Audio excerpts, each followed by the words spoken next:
Israel के ऊपर, Israel. और हमने अब तक देखा था इज़राइल के बारे में, वो कौन सा व्यक्ति था जिसको यहोवा ने ये नाम दिया, याकूब। याकूब, अकूब का मतलब है एड़ी, या का मतलब है हाथ, ठीक है।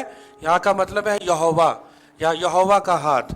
तो उसने अपने हाथ से किसकी एड़ी को पकड़ा हुआ था? एसाव की एड़ी को। हालेलुया। तो जैसे उसकी एड़ी को, एसाव की एड़ी को उसने पकड़ा हुआ था, तो उसका नाम याकूब। याकूब का मतलब ही है कि अपने हाथ से किसको पकड़ना? एड़ी को पकड़ना। अकूब, अकूब का मतलब है एड़ी, और या का मतलब है हाथ, ठीक है। अपने हाथ से किसको पकड़ा था? एड़ी को। हालेलुया। तो वहां पर भी वो पेट में भी, ठीक है, अपने माँ के पेट में भी वो बड़े भाई से पहले वो आना चाहता था, यानी कि वो अपने बड़े भाई एसाव से वो पहले वो, ठीक है, वो आना चाहता था। पर जब हमने पिछली क्लास में देखा था, पिछले बार हमने देखा था कि उसने बड़े होने का अधिकार उसने पा लिया। कैसे पाया उसने? कैसे पाया उसने बड़े होने का अधिकार? उसने अपने भाई को क्या खिलाकर? हाँ, दाल खिलाकर। क्या खिलाकर? दाल खिलाकर उसको क्या किया? बड़े होने का अधिकार उसने पाया। फिर उसके बाद उसने एसाव के कपड़े डालकर उसकी मां ने, ठीक है, उसको कहां पर भेज दिया? इसहाक के पास भेज दिया, ठीक है। और इसहाक ने क्या किया? वो आशीषें किसको दे दी? याकूब को आशीषें दी। सब बोलेंगे हालेलुया। और बड़े होने का अधिकार, यानी कि आज हम कहते हैं अब्राहम, इसहाक और याकूब का परमेश्वर यहोवा। तो यदि याकूब को बड़े होने का अधिकार ना मिलता, या बड़े होने का अधिकार वो ना लेता, तो वहां पर फिर नाम किसी और का भी आ सकता था। पर नाम किसका आया? याकूब का। अब्राहम, इसहाक के बाद किसका नाम आया? याकूब का। सब बोलेंगे हालेलुया। तो यहोवा का धन्यवाद करते हैं इस बात के लिए कि हम जब इज़राइल के बारे में स्टडी कर रहे हैं, तो मैंने आपको इसके बारे में हिब्रू में भी मैंने आपको बताया था, यिस्राएल।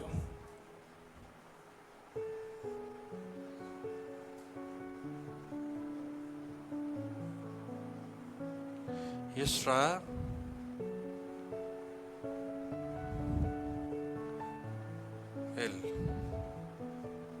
एक मिनट, यही है शब्द।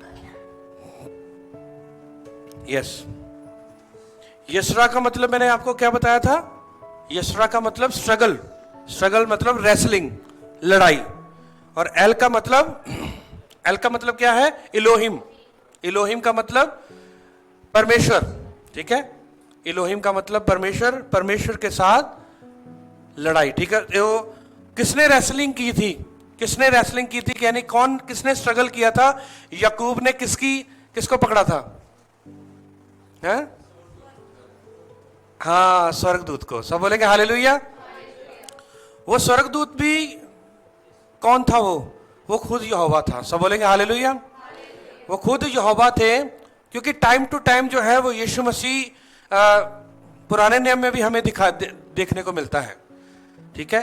जब शद्रक, मेशक, अबेदनगो जब आग की भट्टी में थे, तो कौन था? वो यीशु मसीह ही थे। परमेश्वर के पुत्र की नाई वहां पर थे, बहुत सारी जगहों में।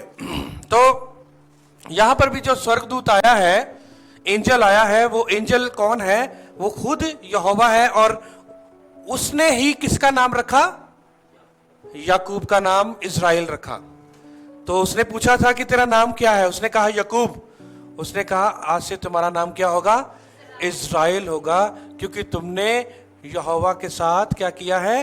रेसलिंग की है, तुमने लड़ाई की है। सब बोलेंगे हालेलुया। तो इज़राइल का मतलब है कि यहोवा की तरफ से, ठीक है, लड़ाई, यानी कि यहोवा आपकी तरफ से लड़ेगा, ये भी मतलब है। सब बोलेंगे हालेलुया। और आपको ये भी पता होना चाहिए कि इज़राइल के दुश्मन बड़े हैं। इज़राइल के क्या है? बहुत सारे एनिमीज हैं। और मैंने आपको इजराइल के बारे में मैंने आपको बताया था, इजराइल एक क्या है? फैमिली है। क्या है? एक फैमिली है। सब बोलेंगे हालेलुया। इजराइल एक फैमिली है जिसमें याकूब है, सारा है, राखिल है, ठीक है, और रिबिका, राखिल, अब्राहम, ठीक है, और लिया, यस लिया। तो ये सारी जो है एक फैमिली है। ये याकूब, शिनपर, सारा, रेश जो है वो राखिल और रिबिका और अब्राहम और लिया। तो ये इजराइल क्या है? एक फैमिली है। सब बोलेंगे हालेलुया। तो इस फैमिली को जो स्थापना की है, और मैंने आपको बताया था कि यहोवा ने एक व्यक्ति को बुलाया था उत्पत्ति उसका 12 अध्याय में, और उसका नाम क्या था? अब्राम। क्या नाम था उसका? अब्राम को क्या बोला था यहोवा ने? मैं तुम्हें क्या बनाऊंगा? एक I will make U a great nation. मैं तुम्हें क्या बनाऊंगा? एक बहुत बड़ी सॉरी। और पृथ्वी के कुल क्या पाएंगे तुमसे? आशीष पाएंगे। सब बोलेंगे हालेलुया। पृथ्वी के कुल तुमसे आशीष पाएंगे, तू आशीष का मूल ठहरेगा, और जो तुम्हें आशीष देगा वो आशीष पाएगा, और जो तुम्हें श्राप देगा वो श्रापित ठहरेगा।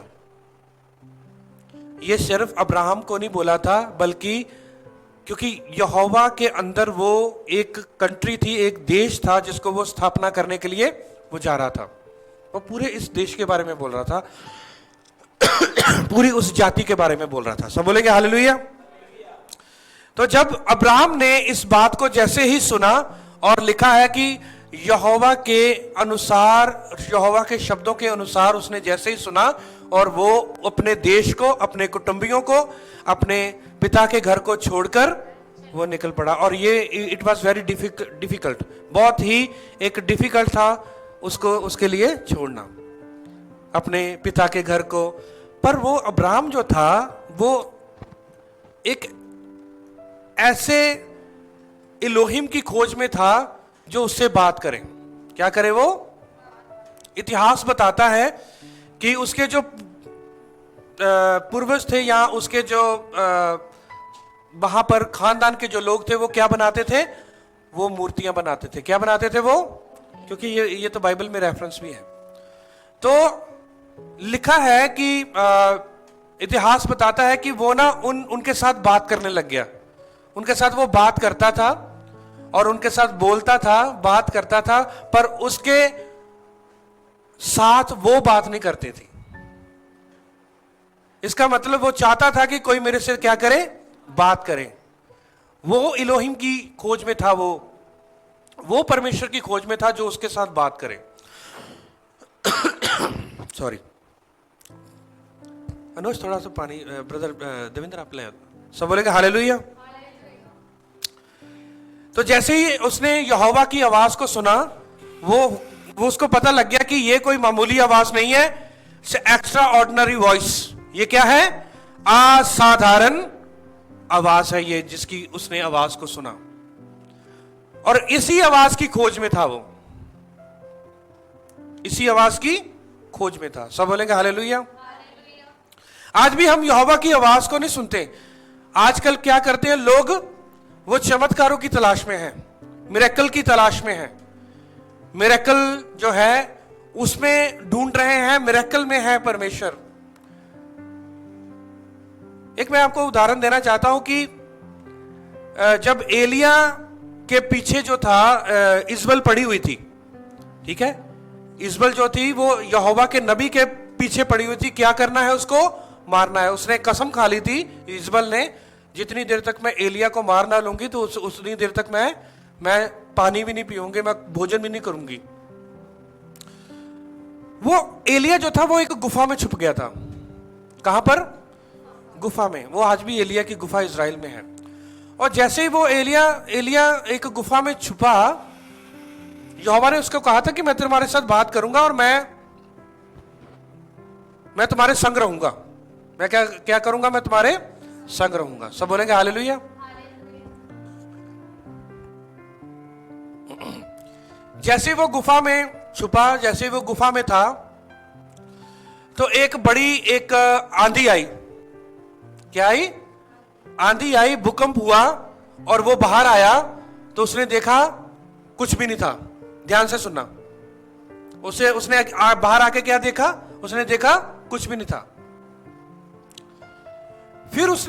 फिर वो अंदर चला गया। फिर जब वो अंदर से उसको एक आग की सी जो लाइटें उसको दिखाई दी, आग दिखाई दी, और फिर वो गुफा से बाहर आया। फिर उसने देखा कि कुछ भी नहीं था। फिर जब वो अंदर चला गया, जब वो बाहर आया, फिर उसको एक आवाज आई। लिखा है वहां पर, शब्द सुनाई दिया उसको। क्या सुनाई दिया? शब्द। सारे बोलो, क्या सुनाई दिया? शब्द सुनाई दिया। और फिर यहोवा ने उसके साथ बात करी। सब बोलेंगे हालेलुया। आपको पता है कि एलिया जो था, उसके पास तो अथॉरिटी थी, सामर्थ्य किसके ऊपर? आग के, क्योंकि वो तो आग भी लेकर आया था। आग भी उसके बस में करी थी परमेश्वर ने, यहोवा ने। ठीक है। और क्या किया था? आंधियां भी उसके बस में करी थी। कैसे? क्योंकि उसने आसमान को बंद कर दिया था, बारिश नहीं होगी। राइट? बारिश कब नहीं होती? जब आप पानी कब आएगा नीचे? हवाओं के साथ ही आएगा। यदि हवा नहीं होगी तो पानी नीचे नहीं आएगा। एयर का होना जरूरी है। इसका मतलब उसके पास अथॉरिटी थी, एयर के ऊपर भी, तूफानों के ऊपर, हवा के ऊपर भी उसके पास अथॉरिटी थी। तो यहोवा ने तो उसके हाथ में चमत्कार दिया था, उसके हाथ में आश्रय कर्म दिया था कि तू तूफानों में भी तुम्हारा अधिकार है, और तुम्हारा किसके ऊपर अधिकार है? आग के ऊपर भी। पर जब यहोवा ने वचन निकाला, जब यहोवा ने वचन बोला, तब उसके साथ शब्द के द्वारा, सारे बोलो शब्द के द्वारा बात करी। सब बोलेंगे हालेलुया। आज भी लोग पता क्या करते हैं? आज भी लोग चमत्कारों के पीछे हैं। ठीक है, चमत्कारों के पीछे हैं, और वो शब्द के पीछे नहीं है, वचन के पीछे नहीं है, चमत्कारों के पीछे है। चमत्कार तो आपके पीछे पीछे आने ही है। एलिया को तो ऑलरेडी चमत्कार मिला हुआ था, आग उसके बस में थी, तूफान उसके बस में था। पर जब उसके बाद जब यहोवा का शब्द आया, फिर यहोवा ने उसके साथ बात करी। तो इसलिए अब्राहम ने भी यहोवा के शब्द को सुना। तो आज लोग पता क्या है? चमत्कारों के पीछे, मिरेकल के पीछे भाग रहे हैं। वो मिरेकल को ढूंढ रहे हैं, मिरेकल को वो सोच रहे हैं इसमें परमेश्वर मिलेगा हमें, शायद इसमें परमेश्वर मिलेगा, यहां पर परमेश्वर मिलेगा। वो वहां पर परमेश्वर नहीं, चमत्कारों में नहीं, बल्कि परमेश्वर आपको यहोवा कहां पर मिलेगा? वचन में मिलेगा। आपको यहोवा आपको कलाम में मिलेगा, वचन में मिलेगा। सब बोलेगा हालेलुया। क्योंकि जब आप उसको पढ़ेंगे, जब आप उसके साथ अपना समय बिताएंगे, वो अपने वचन के द्वारा क्या करेगा? आपसे बातचीत करेगा। तो एलिया की इस उदाहरण से हम सीख सकते हैं कि वाकई में जब यहोवा बात करता है तो वो अपने वचन के द्वारा बात करता है। ठीक है। तो आइए हम इजराइल में के इस शब्द में चलेंगे। Israel is a unique country. ठीक है, एक बहुत ही क्या है? एक खास देश यहोवा के द्वारा इसको एस्टेब्लिश किया गया है। और इजराइल को पता क्या है? इजराइल को क्यों यहोवा ने एस्टेब्लिश किया है? ये जो देश है यहोवा ने एस्टेब्लिश किया है। इसको एस्टेब्लिश करने वाला, इसका नाम रखने वाला कौन है? परमेश्वर है। सब बोलेंगे हालेलुया। क्योंकि जब याकूब को कहा कि तेरा नाम क्या होगा? इजराइल होगा, क्योंकि तुमने यहोवा के साथ रेसलिंग की है, परमेश्वर के आपने एलोहिम के साथ रेसलिंग की है, तुमने स्ट्रगल किया है, तुमने युद्ध किया है, इसलिए तुम्हारा नाम आज से क्या होगा? इजराइल होगा। ठीक है। तो इसलिए इजराइल क्या करता है? युद्ध में बड़ा पावरफुल है इस समय भी। ऐसे नहीं है, तो ये तब की बात है। युद्ध में पावरफुल क्यों किया गया है उसको? क्योंकि कोई देश इसको हरा नहीं पाया अभी तक, इसलिए वो युद्ध में बड़ा पावरफुल है। ऐसे वेपन है इसके पास जो और देशों के पास नहीं है। यहां तक कि अमेरिका के पास भी नहीं है वेपन जो उसके पास है। कोई उसके ऊपर छोड़ता है, कोई हथियार छोड़ता है या कोई बम छोड़ता है, वो ये हवा में ही उसको फना कर देता है, खत्म कर देता है ये। ठीक है। क्यों? क्योंकि ये जो चीजें आप देखते हैं या इजराइल के पास है, या इजराइल जो है इसके दुश्मन है या इसको खत्म करना चाहते हैं, खत्म नहीं कर सकते इसको। पर यह है कि यहोवा ने ऐसे नहीं इसका नाम इस्राएल रखा था, याकूब का नाम, क्योंकि यहोवा ने इस यस्रा में और एल में इसका मतलब ही है यहोवा के साथ युद्ध करना, ठीक है। तो इसलिए ये युद्ध करने वाला देश है ये, सब बोलेंगे हालेलुया। और वो युद्ध करने वाला क्योंकि यहोवा इनके संग है, यहोवा इस देश के साथ है और यहोवा इनके साथ है, और इसलिए यहोवा इनको हर एक युद्ध में, हर एक बात में, वास्तविकता में मैं बोल रहा हूं, आत्मिक रूप से नहीं, वास्तविकता में बोल रहा हूं कि इनको क्या करता है, वो जीत दिलाता है। सब बोलेंगे हालेलुया। तो आइए हम आगे बढ़ेंगे, क्योंकि यहां तक हमने देखा था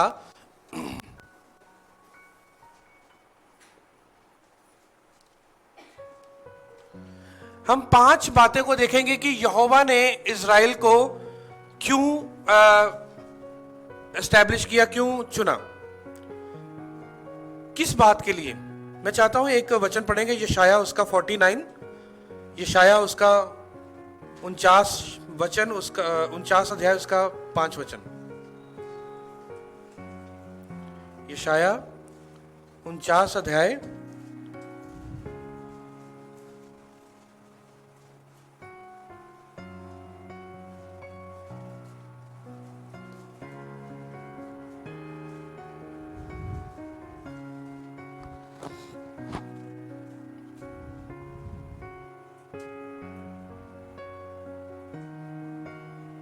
यशाया उसका 49 अध्याय और उसका 5 वचन।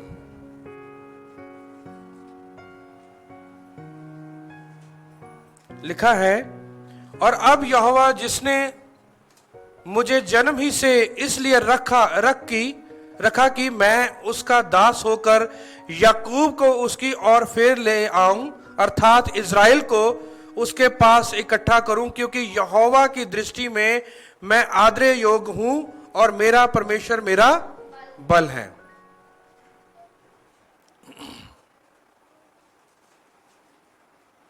छह वचन भी, उसने मुझसे यह भी कहा है, यह तो हल्की सी बात है कि तू याकूब के गोत्र का उद्धार करने और इज़राइल के रक्षित लोगों को लौटा ले आने के लिए मेरा सेवक ठहरे। मैं तुझे अन्य जातियों के लिए ज्योति ठहराऊंगा, क्योंकि मेरा उद्धार पृथ्वी की ओर से दूसरी ओर तक फैल जाए। तो क्यों यहोवा ने इज़राइल को चुना है? ताकि वो अन्य जातियों के लिए क्या ठहरे? लाइट। सारे बोलो क्या ठहरे? रोशनी। सब बोलेंगे हालेलुया। ताकि वो अन्य जातियों के लिए रोशनी ठहरे। आपको पता है ये मेनोरा है, क्या है ये? मेनोरा है। ये मेनोरा जो है ये भी एक इज़राइल की तस्वीर है, क्योंकि जो बीच वाली जो लाइट है वो यहोवा की लाइट है। कि ठीक है, यहोवा, क्योंकि जब याजक जो था वो बीच वाली लाइट में वो तेल डालता था, ठीक है, और तेल कहां पर जाता था? वो अपने आप वो 3 इधर और 3 इधर जो दीपदान है उसमें जाता था। तो वो जो बीच वाला जो दीपदान है, बीच वाली जो लाइट है, वो अपने आप जलती थी। क्या होती थी? सबसे पहले वो ऑटोमेटिकली, यानी कि एक आश्रय कर्म के द्वारा, यहोवा के एक आश्रय कर्म के द्वारा वो अपने आप जलती थी लाइट। और फिर उसके बाद जो है वो लाइट कहां पर जाती थी? फिर इधर जलती थी, फिर उसके बाद इधर जलती थी। सब बोलेंगे हालेलुया।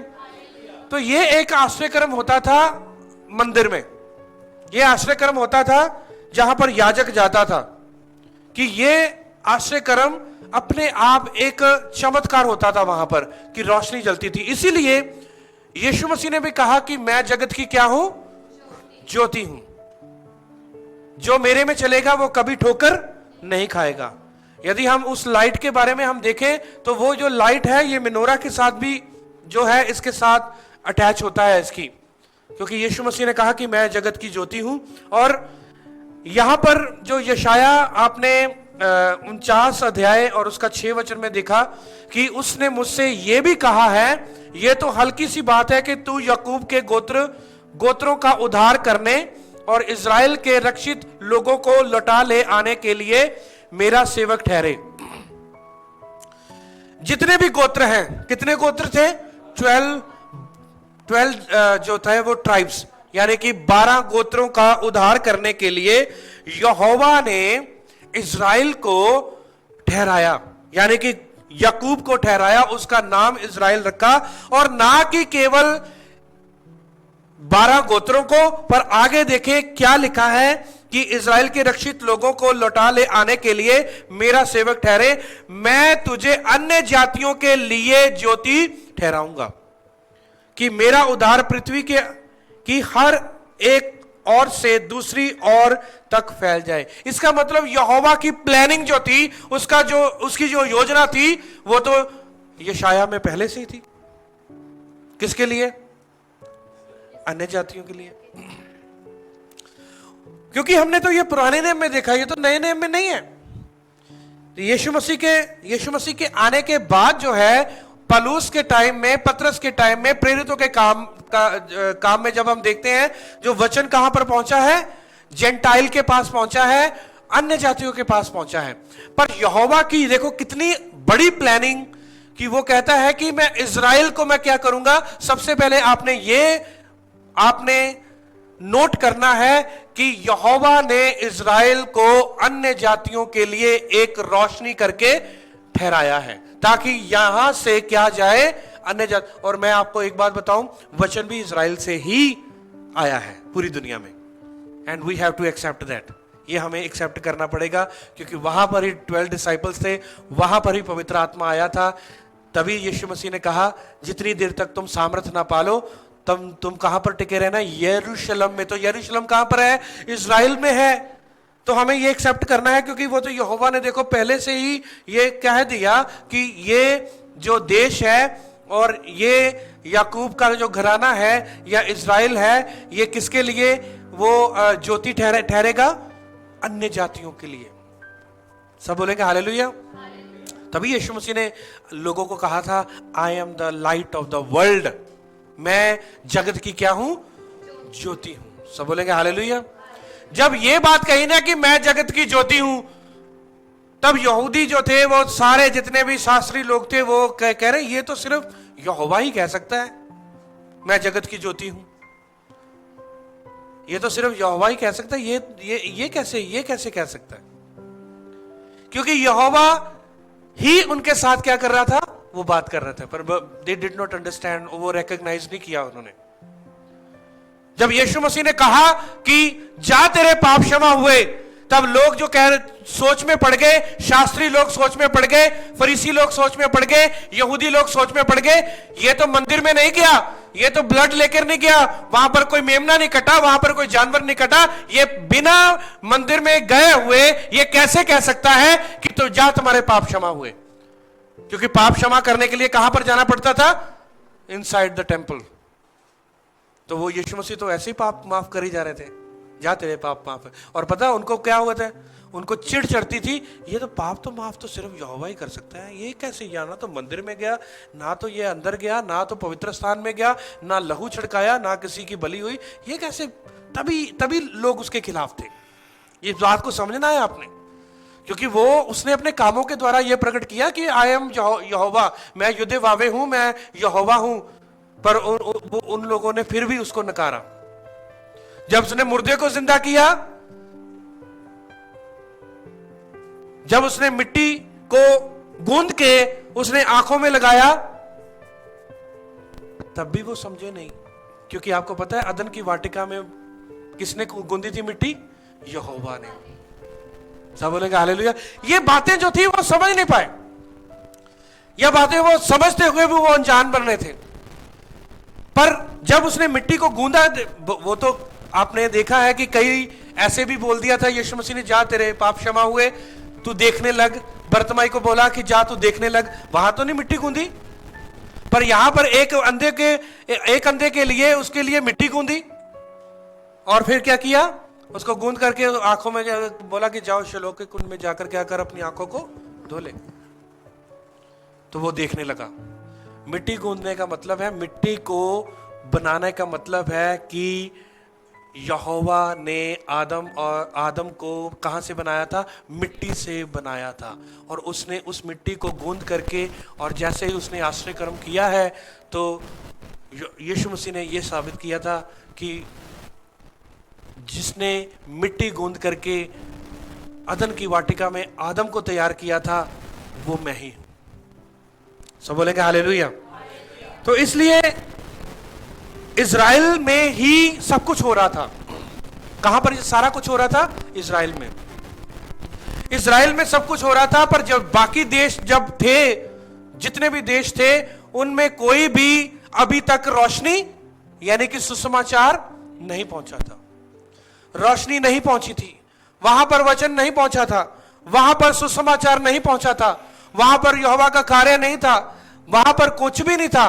पर जब पवित्र आत्मा आया प्रेरितों के ऊपर, चेलों के ऊपर पवित्र आत्मा आया, जब वो यरूशलेम में थे, तब वो इज़राइल से वो निकले, तब वो पृथ्वी पर फैल गए। थोमा भी यहां पर आया इंडिया में। इतिहास बताता है, इंडियन चर्च हिस्ट्री बताती है कि वो यहां पर आया। वो कहां का था? वो इज़राइल का था। वो तो वहां कहां, तो इंडिया में वचन कहां से आया? इज़राइल से आया।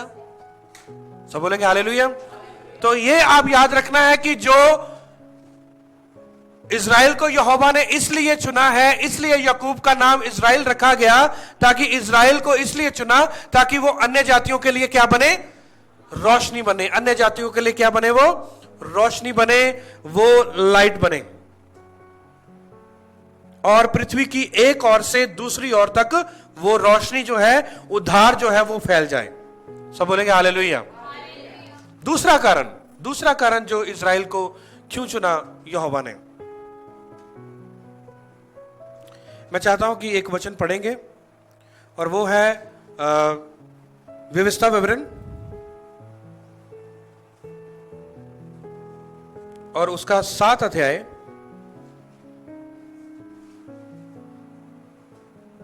और उसका 7 वचन। व्यवस्था विवरण उसका 7 अध्याय उसका 7 वचन। यहोवा ने जो तुमसे स्नेह करके तुमको चुन लिया, इसका कारण यह ये नहीं था कि तुम गिनती में और सब देशों के लोगों से अधिक थे, किंतु तुम तो सब देशों के लोगों से गिनती में थोड़े थे। ठीक है, आगे 8 वचन। यहोवा ने जो तुमको बलवंत हाथ के द्वारा दास्तव के घर में से और मिस्र के राजा फिरौन के हाथ से छुड़ाकर निकाल लाया, इसका यही कारण है, देखो कारण भी लिखा है, यही कारण है कि वह तुमसे प्रेम रखता है और उस शपथ को भी पूरी करना चाहता है जो उसने तुम्हारे पूर्वजों से खाई थी। 9 वचन।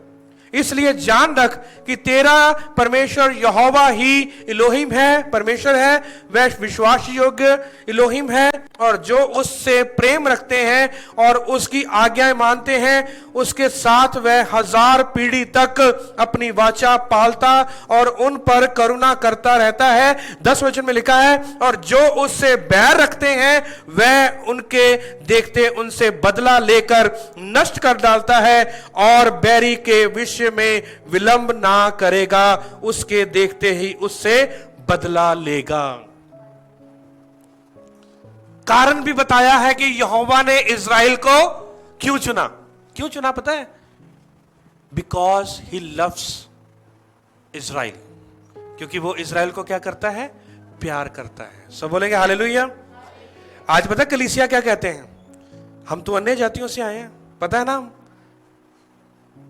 अन्य जातियों से आए या नहीं? हम तो अन्य जाति थे, हम तो इस देश में रहते थे, पर हमारे पास वो रोशनी इस देश में आई। पर जब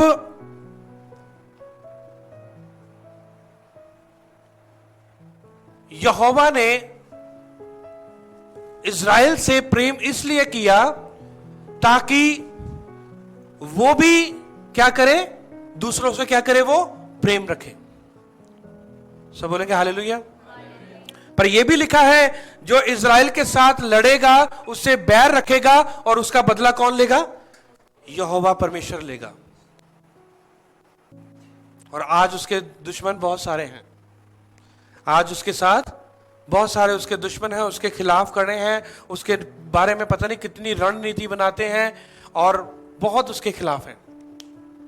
पर यह याद रखें कि यहोवा ने दूसरा कारण यह है कि यहोवा ने इस कारण इज़राइल को चुना है, इस कारण इज़राइल को इस संसार में रखा है, वो देश को खत्म नहीं होने दिया। आपको पता है वर्ल्ड के नक्शे में कौन से सन में आ गया था वो इज़राइल वापस? हाँ, 1947-48 में वो वर्ल्ड के नक्शे में है ही नहीं था, वर्ल्ड के नक्शे से हट गया था।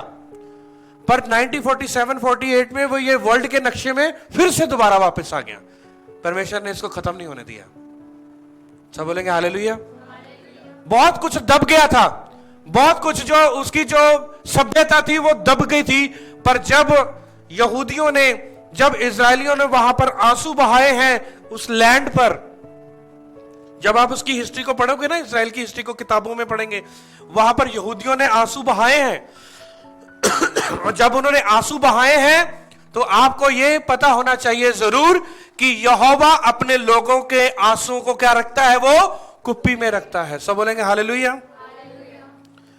पर आज पता क्या कहते हैं कलीसिया? नहीं, अब नहीं, वो इजरायलियों को प्यार नहीं करता परमेश्वर, अब तो हम आत्मिक इजरायलियों को प्यार करता है, चर्च को प्यार करता है, कलीसिया को प्यार करता है, हमें उनको थोड़ी अब प्यार करता है। ये बात को गलत है, ये बात।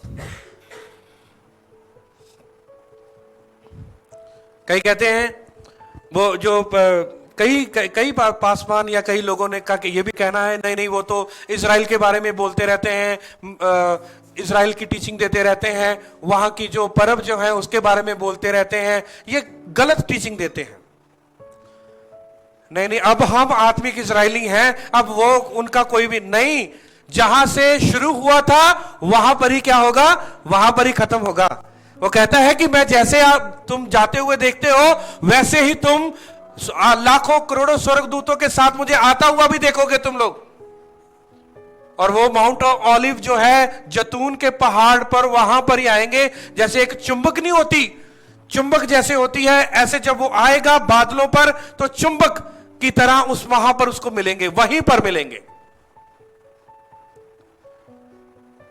तो आजकल जो इवेंजलिकल चर्चेस हैं, मैं ये नहीं कहता कि हाँ ठीक है हम आत्मिक इजरायली हैं, पर उनके हम वजूद को नहीं भूल सकते, क्योंकि वहां वो हमारे क्या हैं? पूर्वज वही हैं। वो आज भी वर्ल्ड के लिए, पूरे संसार के लिए, क्योंकि वचन थोड़ी हम जुटला सकते हैं। यशाया में तो लिखा हुआ है कि मैंने तो तुम्हें इसलिए चुना, तुम क्या बनो? संसार के लिए क्या बन जाओ? ज्योति बन जाओ। तुम संसार के लिए ज्योति हो और अन्य जातियों के लिए, खासकर किसके लिए? अन्य जाति। तो आज भी वहां से बहुत कुछ, बहुत सुसमाचार, वहां पर जो वचन का जो धन है ना, वो उनके पास ही है। वचन का जो धन है वो किसके पास है? उन्हीं के पास है। स्क्रोल कहां पर है? स्क्रोल भी उनके पास। स्क्रोल का मतलब समझते हैं आप? जहां से बाइबल को ओरिजिनली लिखा गया, ओरिजिनल तो फिर उनके पास है। आज कहते हैं नहीं, वो इजराइल ये जो लोग हैं, नहीं वो उन्होंने यीशु मसीह को मारा था, यीशु मसीह को ऐसे किया था, उनको सलीब के ऊपर चढ़ाया था ऐसे। पर यह याद रखना, चाहे उन्होंने यीशु मसीह को सलीब के ऊपर चढ़ाया था, चाहे वो यीशु मसीह के खिलाफ थे, उनके बाबा परदादा जो भी थे, यीशु मसीह को उन्होंने क्रूस के ऊपर चढ़ाया, पर यह याद रखना कि आज भी यहोवा अपने लोगों से क्या करता है? वो उनके साथ प्यार करता है। यदि वो प्यार ना करता तो वो वर्ल्ड के नक्शे में वापस ना आता। यदि वो प्यार ना करता तो आज वो जितने भी उसके दुश्मन हैं उनके दुश्मनों के हाथ में इजराइल को सौंप देता। यदि वो प्यार ना करता तो आज वहां से जो पूरे जगत में, पूरे संसार में वहां पर सुसमाचार की रोशनी ना जाती। आप ये देखें कि उसके बाद इजराइल में कैसे हुआ काम। वहां से यरूशलेम में वो इकट्ठे थे जब यीशु मसीह चले गए, वहां से ही सुसमाचार, वहां पर पवित्र आत्मा क्या, जब इजरायलियों ने यीशु मसीह को क्रूस के ऊपर चढ़ा दिया, क्या वहां पर चमत्कार बंद हो गए?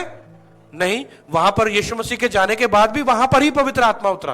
पवित्र आत्मा कहां पर उतरा? इजराइल में ही उतरा। सब बोलेंगे हालेलुया। कहां से शुरू हुआ ये? अब्राहम से।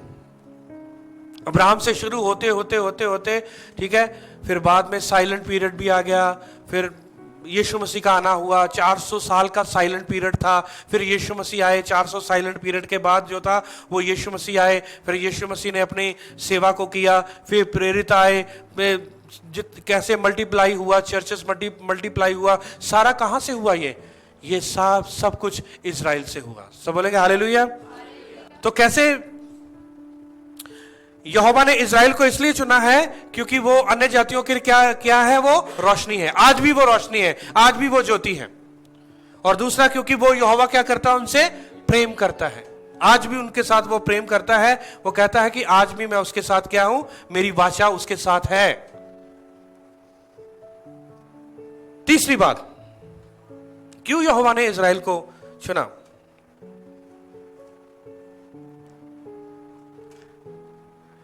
इजराइल को यहोवा ने इसलिए चुना ताकि वो यहोवा के महान कार्यों का क्या करे? प्रचार करे। सारे बोलो, क्या करें? महान कार्यों का क्या करें? और आपको इंफॉर्मेशन के लिए आपको मैं बता दूं, क्योंकि 40% से भी ज्यादा जो ज्यूश लोग हैं, यहूदी लोग हैं, उनकी आंखें खुल चुकी हैं, उनकी आत्माएं जो हैं वो जाग चुकी हैं। यहोवा ने उनके जीवन में काम किया है और जिसको उन्होंने सलीब के ऊपर चढ़ाया था, यीशु को, वो मान रहे हैं कि हाँ, हमारे दादा परदादाओं ने ये यीशु मसीह को सलीब के ऊपर चढ़ाया था, पर आज वो मसाया था, वो मुक्तिदाता था, वो हमारे बीच में आया। वो मुक्तिदाता पूरे संसार के लिए है। वो हमारे बीच में आया और हमने पाप किया, उन्होंने अपने पापों का अंगीकार किया है और आज बहुत सारे वहां पर यहूदी लोग आज प्रचारक हैं दुनिया में।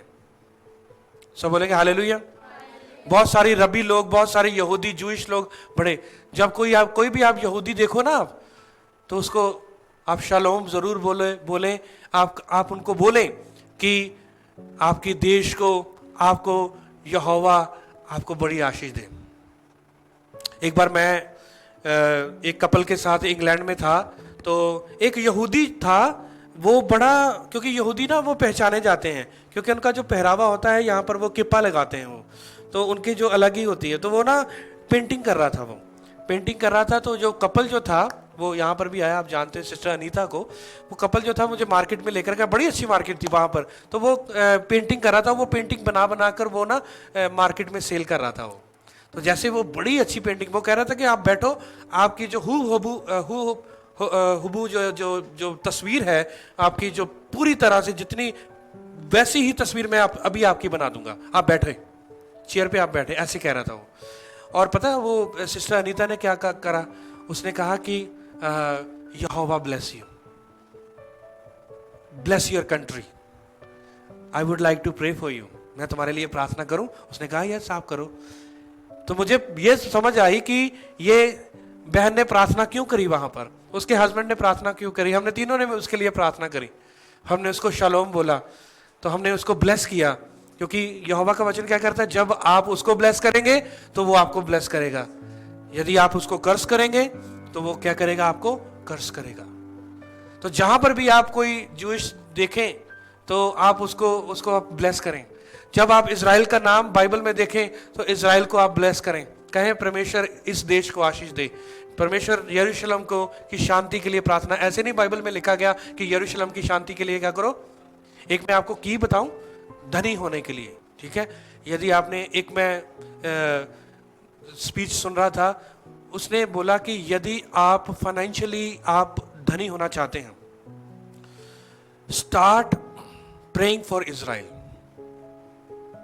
यदि आप वास्तविकता में धनी होना चाहते हैं तो आपने किसके लिए प्रार्थना करनी शुरू करनी है?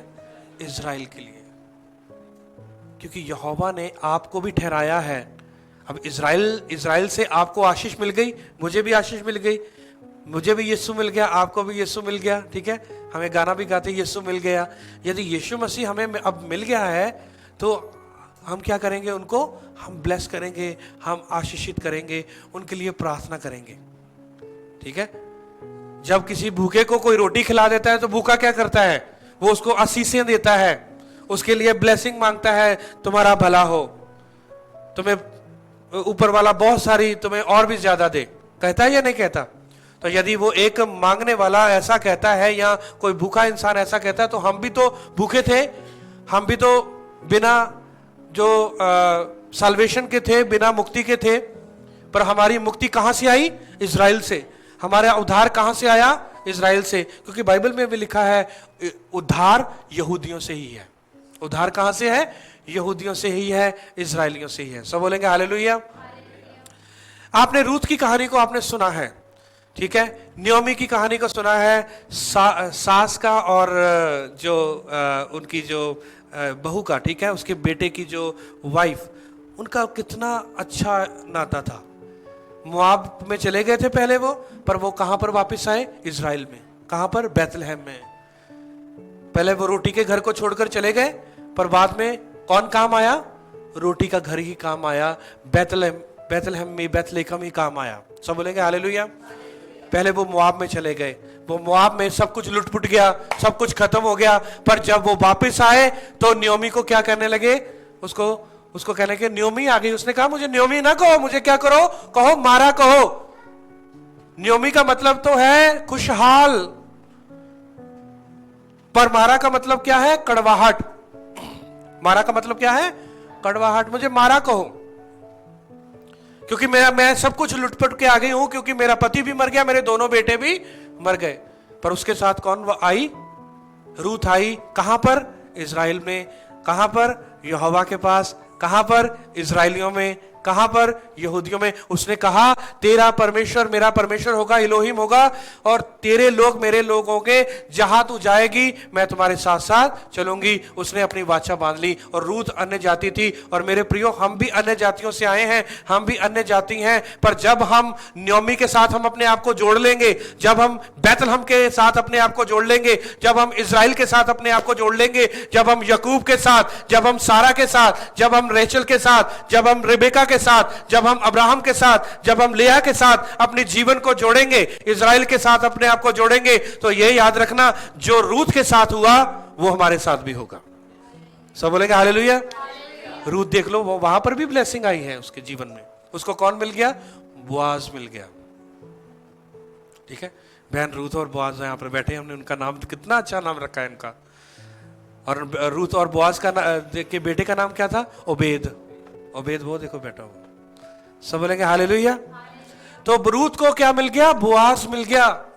जैसे वो वहां पर आई, तो ये याद रखें कि जब वो इजराइल में आई, जब वो बैतलहम में आई, रोटी के घर में आई, उसको आशीष और बरकत मिल गई। आज भी वर्ल्ड में कितने एवेंजेलिकल चर्चेस हैं, कहां पर जाते हैं? वो इजराइल में जाते हैं। क्या? वहां पर जाकर के वो देखते हैं जहां पर यीशु मसीह चला। ये बहुत बड़ी ब्लेसिंग है, बहुत बड़ी ब्लेसिंग है कि वहां पर जाना। मैं आपको यही बताना चाहता हूं कि ये जब बोलना चाहता हूं कि आप जिंदगी में एक बार तो आप जरूर जाएं। आप बाकी भी तो आप लाखों रुपया खर्च करते ही हैं, घरों पर खर्च कर दिया, शादियों पर खर्च कर दिया, आने वाले समय में बच्चों के ऊपर भी खर्च करेंगे लाखों रुपया। यदि आप अपने एक ट्रिप को आप लाख, 1.5 लाख या 2 लाख रुपया खर्च भी कर देंगे तो कोई आपका नुकसान नहीं। आपको जो 2 लाख रुपया खर्च भी किया ना, मैं अब की नहीं बात कर रहा हूं, मैं आपको इन फ्यूचर बात कर रहा हूं। अगले साल या 2 साल के बाद या 3 साल के बाद मैं चाहता हूं कि हर एक व्यक्ति जो है वो उसका एक्सपीरियंस करे। और जब आप वहां से होकर आएंगे ना, ये याद रखना परमेश्वर आपके लिए मार्गों को खोलना शुरू करेगा। सब बोलेंगे हालेलुया। सब हाथ उठा के बोलेंगे हालेलुया। तो इसलिए यहोवा ने इजराइल को क्यों चुना है? क्यों उसने स्थापना की? ताकि इजराइल जो है वो क्या बने? दुनिया के लिए। दुनिया के लिए क्या है? सुसमाचार के लिए वो रोशनी है, सुसमाचार की। क्यों यहोवा ने इजराइल को चुना? क्योंकि यहोवा इजराइल से क्या करता है? प्यार करता है। यहोवा ने इजराइल को क्यों चुना है? ताकि इजराइल जो है यहोवा के कार्यों को क्या करे? पूरी दुनिया में बताए। तभी वो आज कॉम्प्रोमाइज नहीं करते, यहां तक कि उसकी कॉपी करते। कॉपी किसी ने की है, मैं नाम नहीं लेना चाहता, पर उसकी कॉपी बहुत जबरदस्त किसी ने की है। जैसे वो प्रार्थना करते हैं, शबद शलोम की जो वो करते हैं, जो जब वो ऊंचे स्वर से वो बोलते हैं, तो उसकी नकल किसी ने की है। पर वो जो करते हैं तो वो कहते हैं कि नहीं, ये तो वहां से नहीं, वो वहां से निकले हैं, उन्होंने वहां से कॉपी की है, शमा इजराइल की। ठीक है, जब आप कभी YouTube में सर्च करोगे तो वहां पर जब रबी ना वो यरूशलेम में वो प्रार्थना करते हैं, शमा इजराइल, ऊंचे स्वर से करते हैं, शमा इजराइल। और आपको पता है जब वो जो वेलिंग वॉल है ना एक, मैं भी गया था उस वॉल पर, मैं भी गया था, मैंने भी वहां पर लिखकर कुछ वहां पर डाला था, मैंने भी प्रार्थना की, मैं भी वहां पर लोग रोते हैं, वहां पर जाकर लोग रोते हैं। अब वहां पर लोग रोते हैं तो मैं भी सोच रहा था क्यों रोते हैं ये, क्या कारण क्या है। आपको पता है कि वहां पर जब आप दीवार को आप वहां पर देखेंगे आसपास, वो मंदिर को जो सुलेमान का बना हुआ था उसको क्या किया था, डिस्ट्रॉय कर दिया था, डिस्ट्रॉय कर दिया था, खत्म कर दिया था। और वो यहूदी लोग रोते हैं कि ये मंदिर क्या है, यहोवा बने। वहां पर लोग पैसे भी रखे जाते हैं, वहां पर डॉलर रखे जाते हैं, वहां पर बड़ा कुछ रखे जाते हैं, ठीक है। तो मैं ये बताना चाहता हूं कि वो वहां पर की जो दीवार है जो ढाई गई, वहां का जो जितना भी पत्थर बड़े बड़े वो सब गिराए गए, वो सारा जो, क्योंकि यीशु मसीह ने कहा कि यहाँ पर पत्थर पर पत्थर भी ना बचेगा, तो वो वैसे ही है, वैसे ही वो पुराने पत्थर वैसे ही पड़े हुए हैं, क्योंकि उस पत्थरों को क्या किया, वो गिरा दिया गया, उस आराधनालय यानी कि वो जो मंदिर जो था सुलेमान का, उसको डिस्ट्रॉय कर दिया गया रोमन साम्राज्य के द्वारा। तो यहूदी लोग वो रोते हैं, और जब वो रो के दुआ करते हैं, वो रो रो के, उनको पता है कि हमारा यहोवा, हमारा युद्ध वावे, हमारा इलोहिम एक दिन हमारी जरूर सुनेगा। और मैं कई बार पोस्ट में डालता हूं, अभी तो बड़ी पोस्ट आती हैं फेसबुक में कि वो उसके लिए वो कर रहे हैं, कलेक्ट कर रहे हैं, वो जो ऑफरिंग कलेक्ट कर रहे हैं मंदिर के लिए, यहाँ तक कि सब कुछ उनके पास हो चुका है, और वो इजराइल में मंदिर की स्थापना करने के लिए वो रेडी है। और मंदिर की स्थापना, ये याद रखना, जब मंदिर की स्थापना शुरू होने लग गई तो इसका मतलब है कि अंत जो है वो एक साइन है कि अंत हो गया, और अंत आ गया, पास आ गया। क्योंकि जैसे वो मंदिर बनेगा इजराइल का, और जो स्पिरिचुअल मंदिर है वो यहाँ नहीं रहेगा। स्पिरिचुअल मंदिर क्या है, यहोवा की कलीसिया, वो यहाँ नहीं रहेगा, बल्कि फिजिकल मंदिर रहेगा। क्योंकि उसी मंदिर में, उसी आराधनालय जो बनेगा, वो जो मंदिर, वहां पर कौन आएगा, मसीही विरोधी, क्योंकि मसीही विरोधी भी वहां से ही खड़ा होगा, ठीक है, मसीही विरोधी भी उनमें से आएगा। फिर यहूदी लोग जो जितने भी हैं वो उसको क्या करेंगे, उसके ऊपर क्या करेंगे, वो बिलीव करेंगे कि ये मसीहा है, क्योंकि ये अपनी पावर में आया है, क्योंकि वन गवर्नमेंट होगी, वन करेंसी होगी, सब कुछ, वो उसके ऊपर बिलीव करेंगे कि यही मसीहा है जिसकी हम इंतजार में थे, वो वहां पर बैठेगा, उस मंदिर में बैठेगा, उसके ऊपर बिलीव करेंगे, उसके ऊपर विश्वास करेंगे। पर वो एक समय आएगा कि वो अपनी वाचा, अपना वायदा यहूदियों के साथ तोड़ देगा।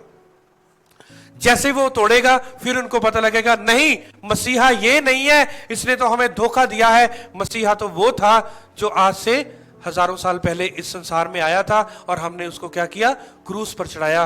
तभी वो पता कौन से दिनों में होगा, प्रायश्चित के दिनों में, तभी होगा, हर एक घुटना टेकेगा, हर एक जुबान अंगीकार करेगी कि यीशु मसीह ही प्रभु है। सब बोलेंगे हालेलुया। वो तब छातियां पीटेंगे, क्योंकि यहोवा के वचन में लिखा, वो छातियां पीटेंगे कि हमने किसको चढ़ा दिया, यीशु मसीह को, हमने मसीहा को, हमने क्रूस के ऊपर चढ़ाया। पर जिनकी अभी आंखें खुल रही हैं, वो क्या कर रहे हैं, वो अभी प्रचार कर रहे हैं, वो प्रचार में लग गए, वो यहोवा के प्रचार में लगे, यीशु के प्रचार में लगे। उनको पता है कि मसाया जो था वो यीशु मसीह है। वो अलग अलग जगहों पर जाकर, मैं 2009-10 की बात है, जब मैं 10 में पहली बार मैं यूके गया था, मैं इंग्लैंड में गया था,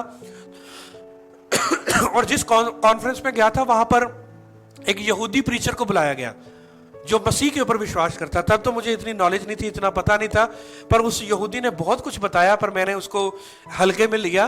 पर अब मुझे याद आ रहा है कि वो जो यहूदी जो था, उसने ये बात बताई थी कि अब हम लोगों को जाकर, दुनिया में जाकर हम बताएंगे कि वो जो इजराइल में यीशु मसीह आया था, वो मसीहा आया था, वो मसीहा असल में मसीहा वही था, ठीक है।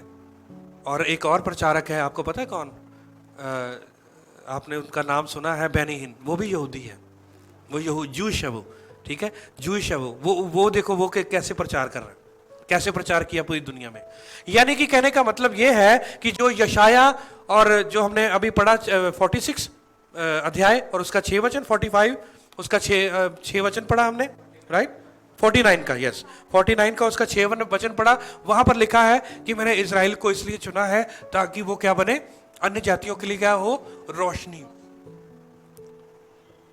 उद्धार का कारण। तो मेरे प्रियो, इज़राइल को हल्के में मत लेना। जो फिजिकल है इज़राइल को भी हल्के में मत लेना। स्पिरिचुअली इज़राइल तो हम हैं ही, और स्पिरिचुअल जो इज़राइली हैं, यदि वो फिजिकल इज़राइल के साथ नहीं जुड़ेंगे तो हमारा प्रचार करना, हमारा वचन सुनाना, हमारा लोगों में जाकर बताना, वो फिर इतना प्रभावित नहीं होगा, प्रभावशाली नहीं होगा, क्योंकि हमने फिजिकल इज़राइल को क्या किया है? ठुकराया है, ठुकरा दिया। यदि हम फिजिकल इज़राइल को ठुकराएंगे तो हम कहेंगे नहीं, वो इज़राइल कुछ नहीं है, पर फिर हम यहोवा की वाचाओं को क्या कर रहे हैं? ठुकरा रहे हैं, क्योंकि यहोवा की वाचा किनके साथ है? सबसे पहले उनके साथ। तो कितने लोग आप इज़राइल के लिए, बैतलहम के लिए, यरूशलेम के लिए रोज प्रार्थना करेंगे? और मैं चाहता हूं कि यदि आप वाकई में स्पिरिचुअली धनी होना चाहते हैं और फिजिकली धनी होना चाहते हैं और स्पिरिचुअली धनी होना चाहते हैं, तो आप इज़राइल के लिए, जब आप इज़राइल के लिए प्रार्थना करते हैं तो ये याद रखना, इज़राइल में यकूब भी है, सारा भी है, राखिल भी है, रेबेका भी है, अब्राहम भी है, लेया भी है। ये फैमिली, आप इस फैमिली को लेकर आते हो। जब इज़राइल को आप बोलते हो तो आप ये बोलते हो कि यहोवा इनके जो वंशज हैं, अभी भी जो इनके पीढ़ियां चल रही हैं, आगे चल रहे हैं, उनको ब्लेस करें। सब बोलेंगे हालेलुया। तो मैं चाहता हूं कि आप इसको अपनी प्रार्थना में रखें, यरूशलेम की शांति के लिए प्रार्थना करें, और प्रार्थना करें कि परमेश्वर आपको एक बार जरूर वहां पर लेके जाए। ठीक है? तो मैं बड़ा इस बात के लिए बड़ा इच्छुक हूं कि